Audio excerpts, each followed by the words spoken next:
When I was young, why goodness me, I used to dream all day of elephants and crocodiles in places far away.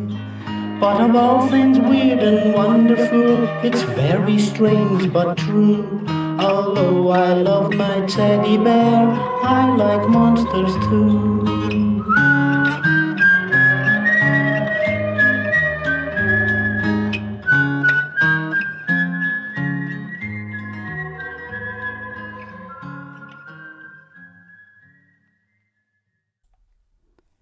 We all backed away a little bit from the monsters as they plodded towards us, until I suddenly felt something biting down on my foot. I screamed and pulled away, only to see one of the dead sharks had taken a chunk out of me. It couldn't have been any longer than about 3 feet. Its skin was so decaying it had turned completely white. Its guts had already been torn out, either by whatever had killed it in the ocean or a scavenger, and yet it moved. Or rather, wiggled along its side very slowly, but determined to take another chunk out of my foot. As I looked around the beach, I could see all of the other corpses had started to move, or at least squirm. While I was distracted by the horrifying spectacle before me, a zombie octopus tentacle wrapped itself around my foot and sent me head first into that filthy sand. Dozens of other monsters then started to crawl their way towards me. Crabs, small sharks, and a jellyfish-like creature, all decaying, all squirming. I tried to get back up, but the octopus wrapped another tentacle around my throat and pinned me to the beach. I tried to pull free, but its strength was immense. A few more sharks started to nip at my arms and feet, while the crabs crawled all over my face. One of the crabs tried to stick its claw down my throat and rip my tongue out, but I managed to wrestle one arm free from the sharks and pulled it off, though the little bastard then grabbed onto my thumb and very nearly pulled that off instead. I thought I was done for when I saw a much larger zombie shark. It must have been about 5 feet long, slide across the beach on its belly towards my throat. It could have easily taken my head clean off with those chompers, but Sophia saved me by impaling the octopus holding me down through the head with a silver knife. I jumped up, and with some of the crabs and smaller sharks still holding onto my legs and arms, I pulled them all off. Though in the process, the little bastards took whatever it was that they were holding with them. At least I didn't lose any fingers and toes, but it hurt like hell. Well, maybe not as quite as much as the portal to that actual hell dimension, but it was a lot more disgusting. The rest of the gang, meanwhile, had their hands full with the slime monsters. They were throwing all the weapons they had at them, silver knives, wooden sticks, but none of it was working. In fact, as soon as one of the weapons touched one of the monsters, it was sucked into it, just like the witch had been. Those monsters were like black holes that would consume everything that they touched. I got to test that theory when one of the abominations zeroed in on me. I called out for help, but sadly none of the rest of the team were able to respond. They were all doing their best not to be absorbed by those monsters themselves. With no other choice, I picked the large shark that just a minute or so earlier looked to take my head off with both hands, and I threw it into the slime beast. Unlike the witch, the shark didn't go down so easy. It appeared to swim about inside the slime monster, and even poked its head back through and clamped its jaws around the demon's head, before finally disappearing into the larger abomination. While I was distracted by the spectacle, another smaller shark clamped its jaws around my foot. I pulled him off, losing a chunk of my foot in the process though, and when I held him up by his tail, he swung back around and bit my arm again. I was only too happy to throw the little bastard into the monster after that. Unfortunately, as I tried to throw more zombies in, they seemingly got wise to my idea and started to flee. In desperation, I tried to run to the boat, but 3 more of the slime beasts came crawling out of the water in front of me. Just as all hope seemed lost, the witch suddenly crawled away back out of the monster that had consumed her.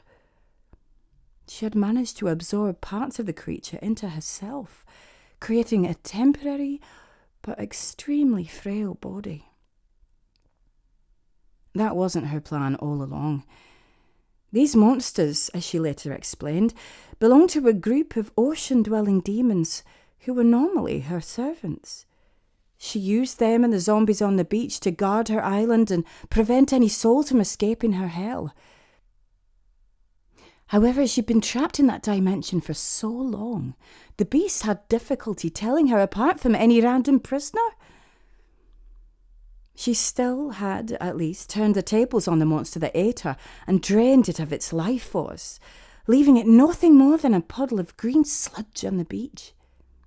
With her new squishy body that allowed her to use more of her powers for a short while, she blasted her way through the demons and led us to the ship, which soon made its way through the fog. Outside the fog, it was still bright daylight outside, and the ocean looked rather lovely, though I kept expecting some kind of giant shag or serpent monster to come leaping out and try and eat us. When I looked back to the island, it was gone. It was obviously part of the spell.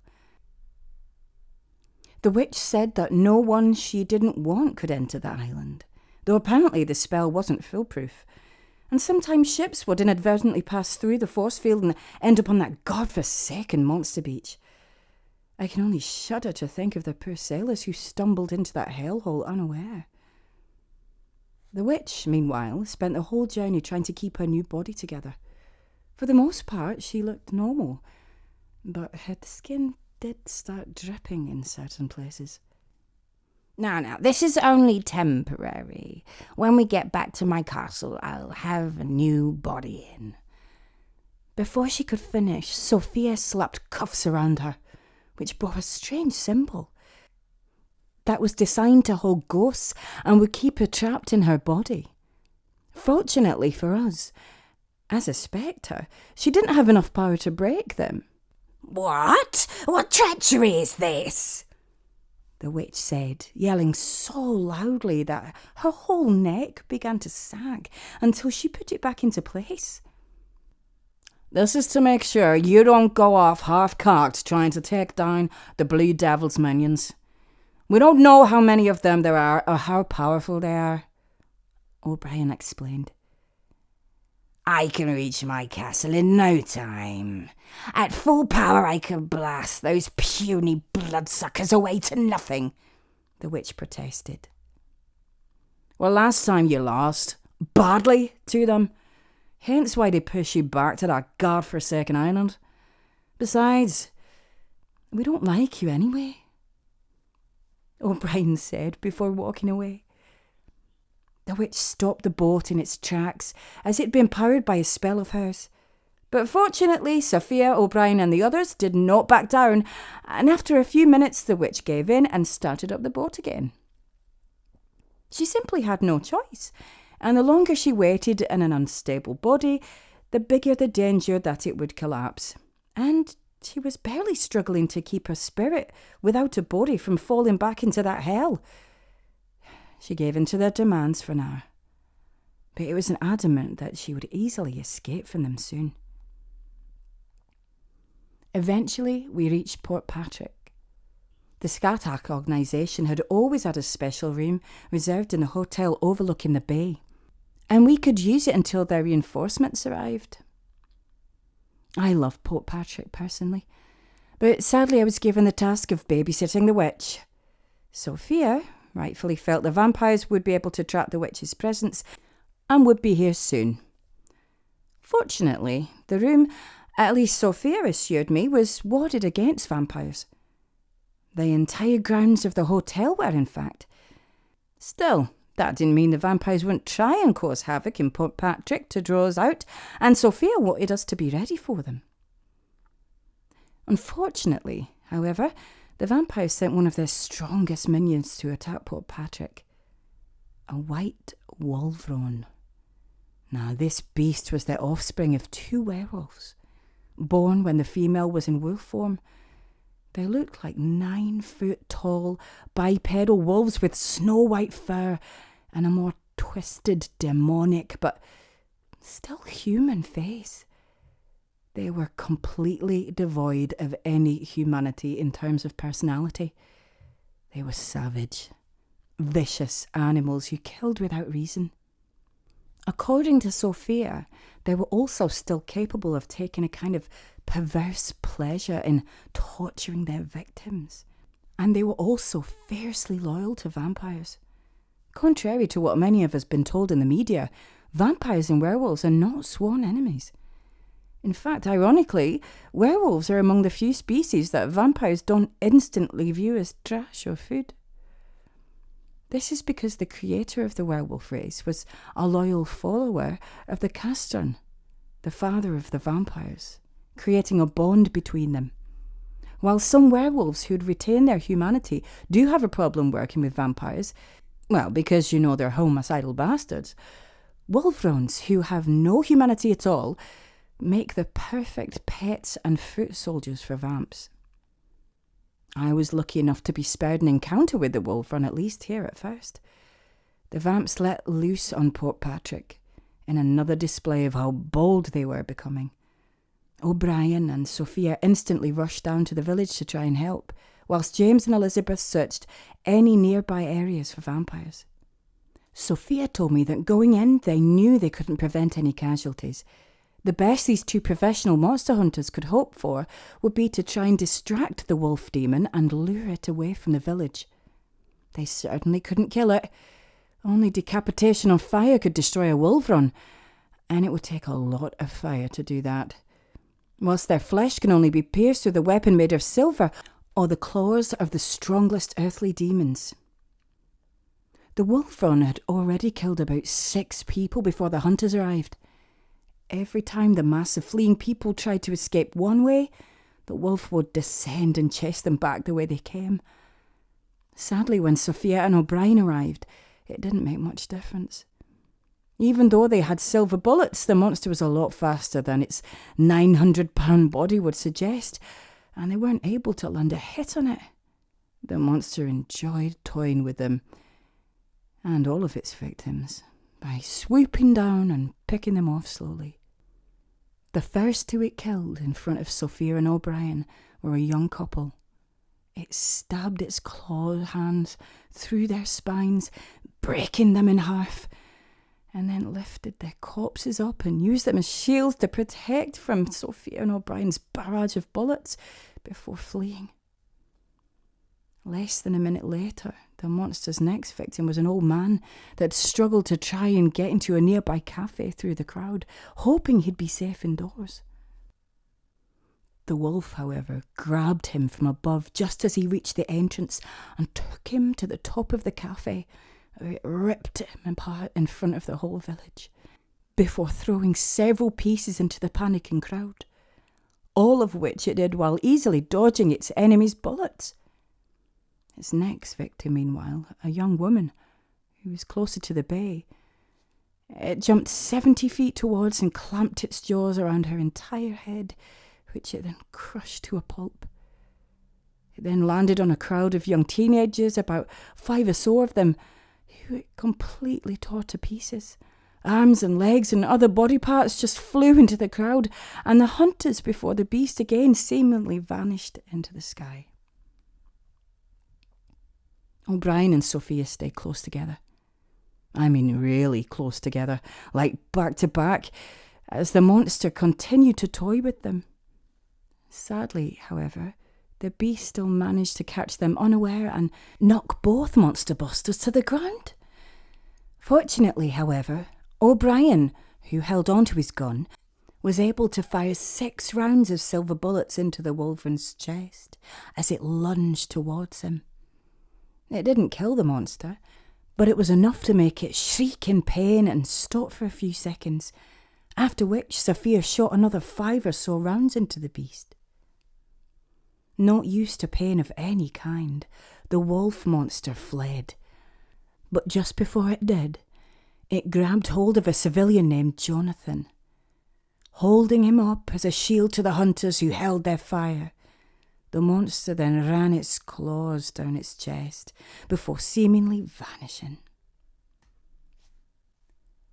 Unfortunately, as soon as she was sure the wolf was gone for good this time, Sophia shot Jonathan in the head. Those who white wolverines bite or scratch transform into dark wolverines themselves, though those who are created via infection are always less powerful than those who are born wolverines. Furthermore, those who are created by infection can only transform others into dark wolverines who are smaller and considerably less powerful.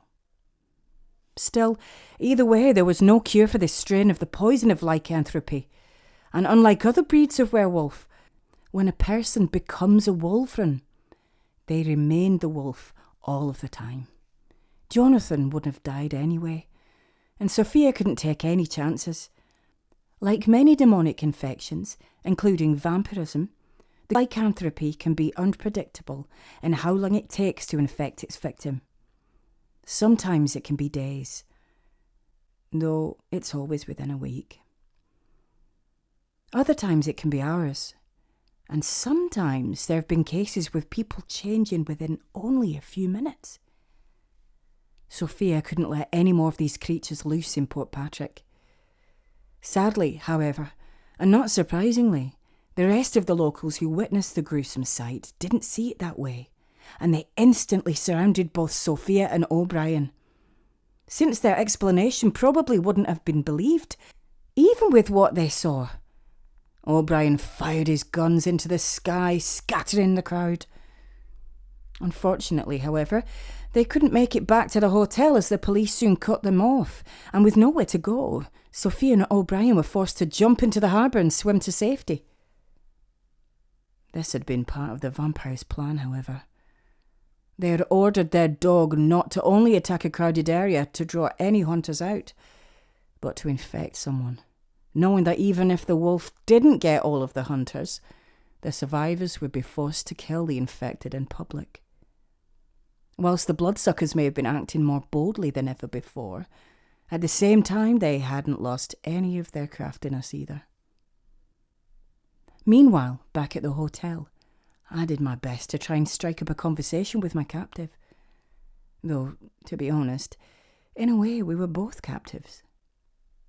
I tried to amaze the witch with examples of modern technology, but she knew about them. As ironically, some of the demons who had been torturing her for years had enjoyed them, with one of her demon captors being a big fan of the TV show Gladiators in particular. Still, I was at least able to find out the witch's name. It was Higressa. I was also able to find out a tiny bit about her past and what made her tick. To be honest, I think she just wanted to rant about all the injustices she felt she had suffered. Now, I'm not saying that being locked up in a hell dimension for hundreds of years isn't a horrible thing to happen to anyone, but let's just say she pushed the limits of my sympathy. It was quite fascinating in a way how she talked about slaughtering people the same way that I talk about what I have for breakfast. Whilst even the slightest thing that happened to her was told with such unbelievable self-pity.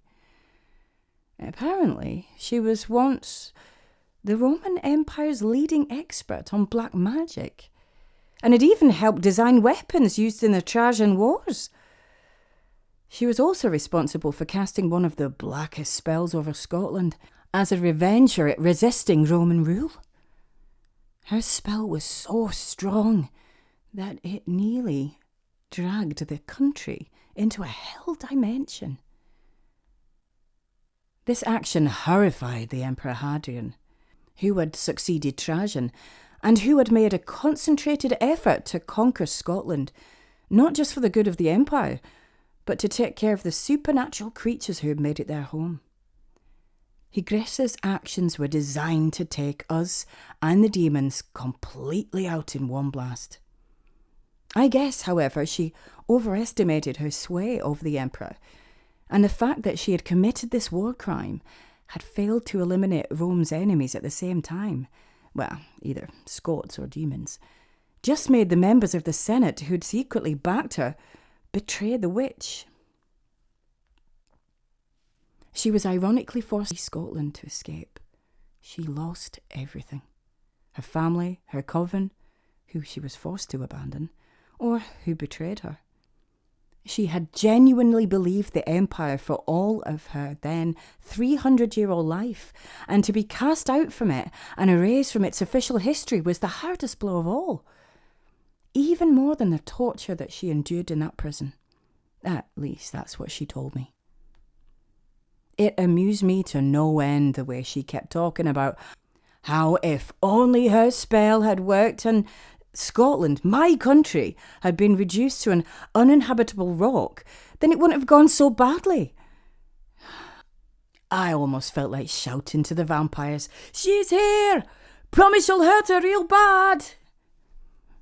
In the end, she was able to create the nightmarish hell dimension we found her in from the excess dark magic left behind from her weapon, which just made her imprisonment there all the more fitting. Still, from what I would later experience about the monster whose minions trapped her spirit in her own hell, the Blue Devil, incredible as it may have seemed, she really was the lesser of two evils. I'd get an unpleasant reminder of how awful the monsters were we were protecting her from, where soon one of them came crashing through the window. It was a totally different type than the ones that chased me earlier. It had grey, rotting skin, long hair, crooked fangs, and black sockets where its eyes should have been.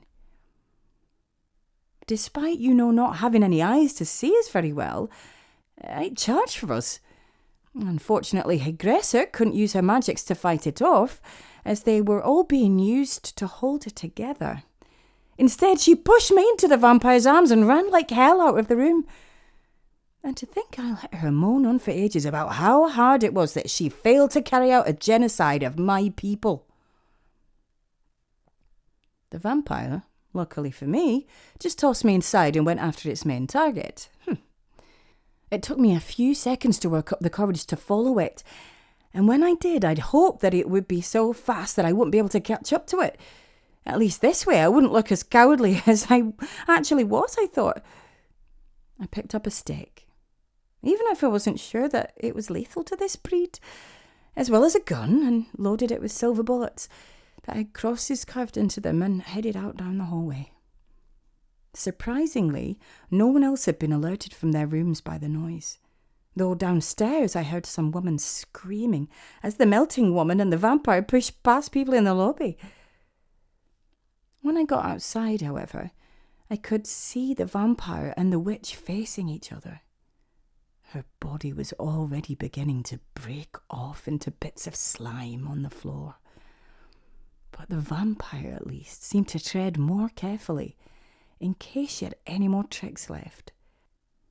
In a few seconds, however, a prehistoric flying reptile, like a pterodon, suddenly swooped down and grabbed Aggressor in its talons. Its wingspan must have been over 40 feet, and its skin was bright green and scaly. Again, signs that it must have been brought back with crude magics. The animal picked up Aggressor, but the flesh she had made from the demon's slime soon dripped through the flying reptile's claws, until eventually her entire body melted into nothing more than a huge, a really disgusting puddle of slime on the floor. However, the pterosaur somehow still held onto her spirit with its claws. She tried to pull free as best she could, but the winged horror's grip appeared to be too strong, and it flew away with her over Port Patrick.